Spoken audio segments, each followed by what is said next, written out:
Now, suspension is a good thing when it works, but when it doesn't, you're asking for trouble. Bouncy rides and knocking noises, it just ain't the one. You can see the amount of work it has to do from taking the weight of the car, forced at it from every single angle. This one's definitely had it. Probably get seasick sitting in that. The fact they last as long as they do is crazy. Bouncy, bouncy. Mind them speed bumps, people. Now on the TTS, it's got mag ride. Instead of just oil in the shock absorbers, there's iron particles as well. These can be energized by an electromagnet, which is controlled by the car's ECU. This allows the ride to be softened up or hardened. The data fed back from each corner allows the ECU to calculate the best damping needed in that situation. It can do this hundreds of times per second. Pretty clever, huh? When it ain't broken anyway. Speaking of that, don't be this guy. Madness. Never seen nothing like it. Anyways, on to my thing.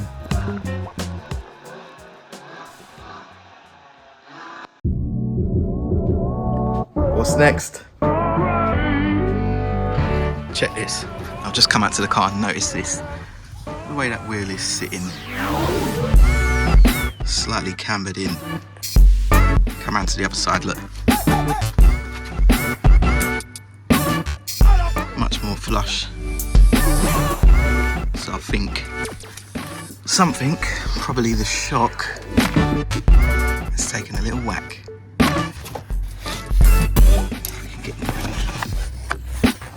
You can see how close the wheel is sitting to it.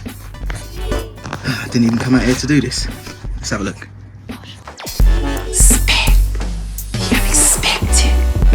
So let's crack on. Out with a jack, assorted tools, axle stand and some mats. Nobody wants a dirty bum. Onwards. The days are getting shorter now, which means grumpy me is just around the corner. Anyway, crack the bonnet open as I'll need access to the top of the suspension to undo it. And just for you guys, I'll take the wing back off so you can see in here a little bit better. Yep. So I've taken the wing off so you can see a bit better what's going on. Here. That is bent. God, it's not easy pointing at something you ain't looking at. Yeah, apologies. Anyway, look at the state of that wheel. Don't worry, we ain't gonna be riding dirty like that, so it'll be sorted. Off with the wheel bolts, and then up and away. Good position for the axle stand right here. Under the bush. Now never forget to support your vehicle. We ain't trying to do YouTube and die trying, alright? Here's the offending article, look. Let's get a side on view. See, that is bent. It's gotta go. So you got this one pinch bolt going through. Holds the strut to the hub. That's gotta come off.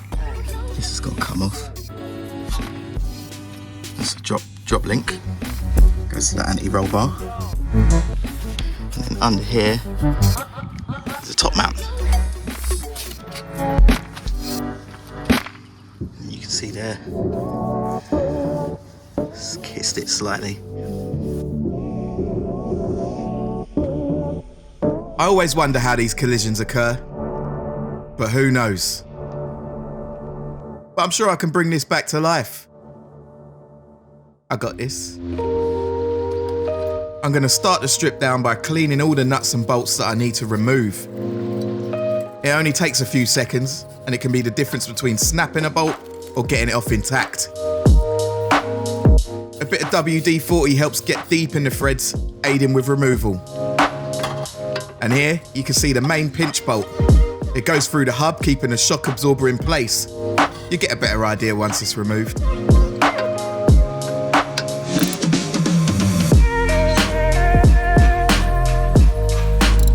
not too tight. But then the nut started to spin on the other side, so I counter-held it with a spanner.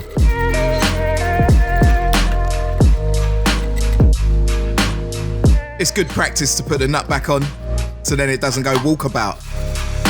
And here's the drop link. This attaches to an anti-roll bar, which does exactly that, preventing excess body roll when going around a corner. Like before it's cleaned, and some WD-40 for good measure. Top tip with a spanner, if you can't get enough force onto it, use the ring part of another onto the end, giving you that extra leverage. Bosh! Being a car with low mileage though, everything is undoing easily. I wish they were all like this. As the suspension is under full droop, a couple pumps with a jack underneath the hub takes the pressure off, allowing me to pull the drop link out. Just like that. Excuse my dead focus in here.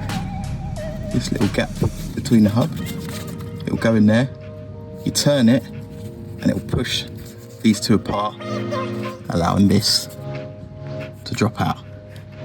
So here's that hub spreader. Just put it in and turn.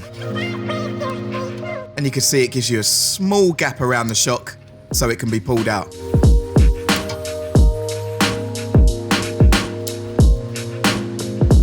And that's it locked in. More cleans.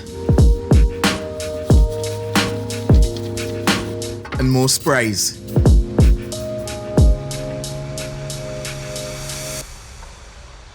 Chill. The electrical connector for the mag ride, gone. Now gentle taps is the order of the day. This is an aluminium part, so hard wax would deform it in no time at all. Now usually the procedure is to remove the drive shaft nut to give you that extra bit of downwards movement on the lower arm. I wasn't on that today, so quick hack. I'm going to compress the spring in situ, which in theory will bring the shock body upwards and away from the hub. Don't forget to undo this headlight level sensor, so that's got to come off. Oh, I nearly forgot about that. This would have prevented the lower arm going down as well. Either that or I would have broken it. A tappity tap, tap tap. And it's free. The hack worked. Sweet. There's the top mount, 3 bolts. Might loosen this first though. So here at the top, you got the 3 bolts you see holding the shock to the car. The centre one holds the top mount to the shock. I'm going to loosen this now, as it'll be a pain in the arse doing it off the car. Simples.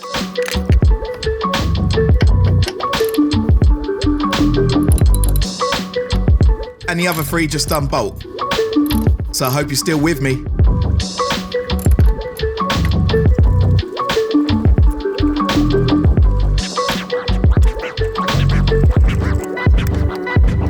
A minor wrestle to whip it out the way.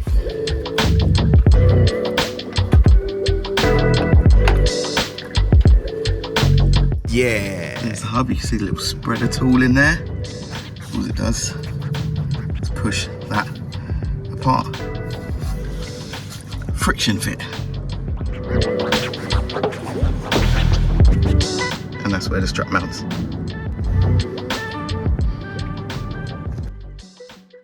Let's switch out that shock. Right, so check it out. This is the strut. Need to take the spring off, top mount off, put it onto the new one and slap it back on. And to do that, you need these spring compressors. Otherwise, if you take that nut off, this will go flying, probably lose an eye. So, let's go. Safety first. You can see the spring compressors a bit better here. They'll hold the force of the spring, allowing me to get that top mount off. And just like I said, without losing an eye.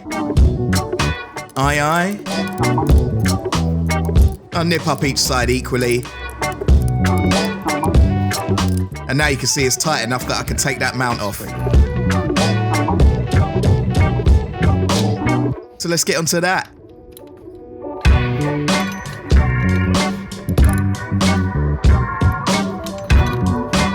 Small turns. Huh. Now that was long.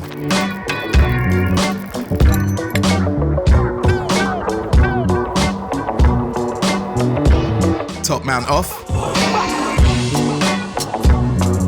And a spring off. Can't forget about the dust boot. And look at that. You can see it. Bent as Behind. I sourced a used replacement with around the same mileage, so it's a case of doing a reverse.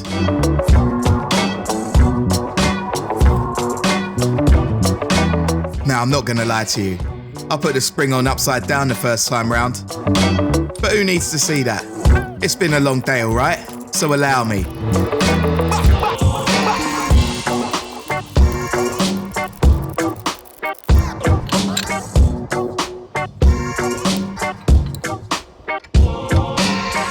The compressors can come off. And it's done.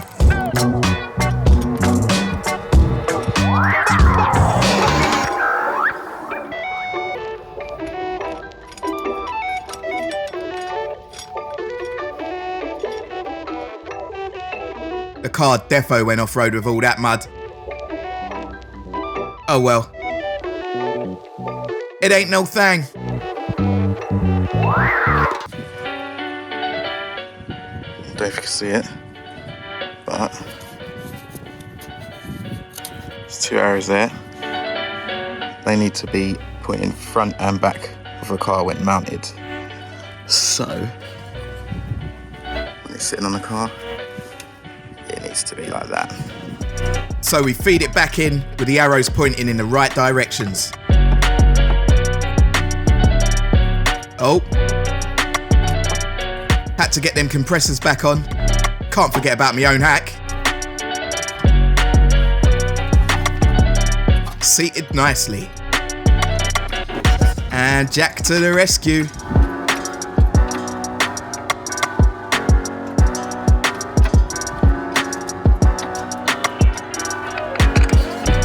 Top bolts back in. I have to say sorry for the change in scenery. It got dark real fast, and I want to bring you that content still.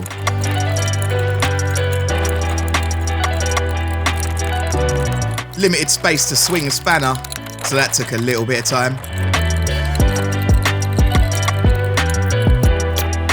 Now with them out of the way, we can get the pinch bolt back in. Put the nut on the other side. And then we can remove the spreader tool.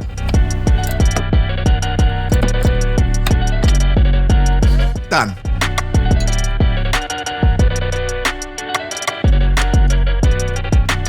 Now it can be tightened up. And don't forget about torquing it.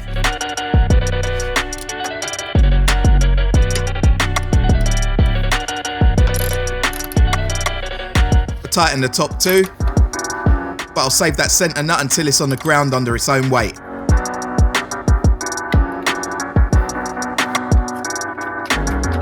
And the hub goes up, way up. And then the drop link can be reattached.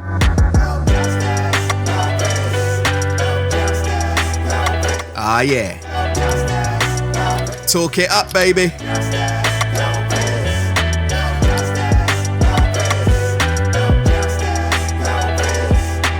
That headlight level sensor can get back in there too.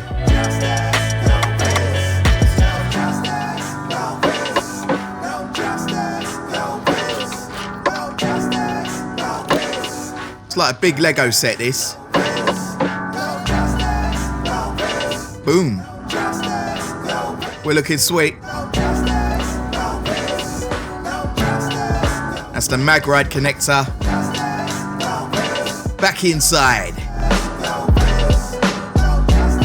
And for now, I took the space saver from my Golf, as I got work to do on the wheels. It's strange how Audi don't give you one, but this could be a solution for you TT owners, as I'm sure there's a cutout in the boot for it. All bolts back in, including the lock nut. Don't want this fine wheel going missing. Axle stand out and the car lowered. And then we'll top it off by tightening that top mount bolt.